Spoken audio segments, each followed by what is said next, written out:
সামনে বাংলাদেশে আমাদের জন্য ভয়াবহ সে আরেকটা সিপাহী বিপ্লবের করুণ প্রতি অপেক্ষা করছে। আপনারা অনেকে ভাবতেছেন এইটাও কি সম্ভব? জামাতের ভাইয়েরা অনেকে বুঝে না, বলে কি করে সম্ভব? মনে করাই দেই, শহীদ নিজামী মুজাহিদ সাহেবেরা মন্ত্রী হিসাবে সর্বশেষ যখন সম্ভবত 2006 বা 2007-এও মন্ত্রী ছিলেন, বলেন তো তার কয় বছর পর তাদেরকে ফাঁসি দেওয়া হইল? 10 বছরও লাগে নাই। রানিং ফুল মন্ত্রী ছিল, লক্ষ লক্ষ মানুষ তাদের সাথে ছিল, তাদের মন্ত্রণালয়ে একটা পয়সার দুর্নীতি বের করতে পারে নাই। 10 বছরের মধ্যে মন্ত্রিত্বের পর তাদেরকে ফাঁসি দেওয়া শুধু হয় নাই, তাদের সন্তানরা তাদের জানাজাটা পর্যন্ত পড়তে পারে নাই। সংখ্যা দিয়ে হয় না ভাই, কোটি কোটি মানুষ দিয়ে সবকিছু হয় না। আজকে আপনারা প্রথম আলোর বিরুদ্ধে বলেন, এই যে আসার সময় বলতেছিলাম শায়েকরে, প্রথম আলোর প্যারালাল কাছাকাছি একটা পত্রিকা কি আমরা দাঁড় করাইতে পারছি? অনেকে বলে আমার দেশের কথা, আজকে শুধু বলি, পরশু জানলাম প্রথম আলোর 10 ভাগের 1 ভাগ বিনিয়োগ এবং আর্থিক সংগতি আমার দেশের নাই। 5 কোটি টাকা হইলে আমার দেশে একটা নতুন প্রেস কিনতে পারে, তাইলে পত্রিকাটা ঠিক মতো ছাপাইতে পারে, ভাড়া লাগে না, সেই টাকাটাও তাদের নাই।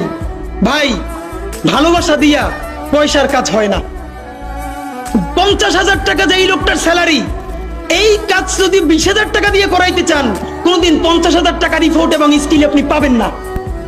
ওই 50,000 টাকাই লাগবে। মানুষ মাগনা কাটে 3 দিন, একজনকে দাওয়াত খাওয়ায় 2 দিন 3 দিন, তারপরে আর চলে না। আমাদের আর্থিক যোগ্যতা অর্জন করতে হবে।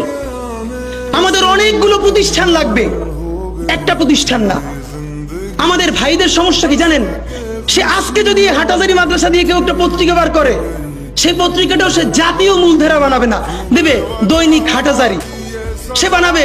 মানে কোনো না কোনো ঘুরে ফিরা তার চিন্তায়, মননে, মগজে প্রথমে হয়তো হাটাজারি, সর্বোচ্চ বড় হইলে হেফাজত, এরপরে সর্বোচ্চ বড় হইলে বাংলাদেশের শুধু মুসলমান।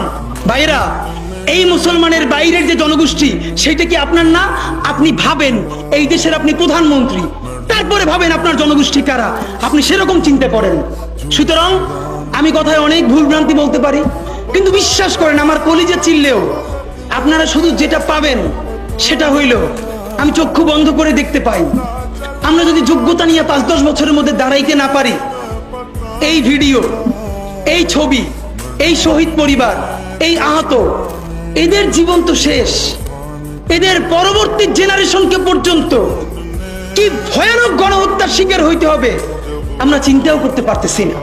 সুতরাং বাংলাদেশের স্বাধীনতা, সার্বভৌমত্ব, বাংলাদেশের ইসলাম এবং মুসলমানকে বাঁচাইতে হইলে আমাদেরকে তুমুল যোগ্যতা অর্জন করতে হবে।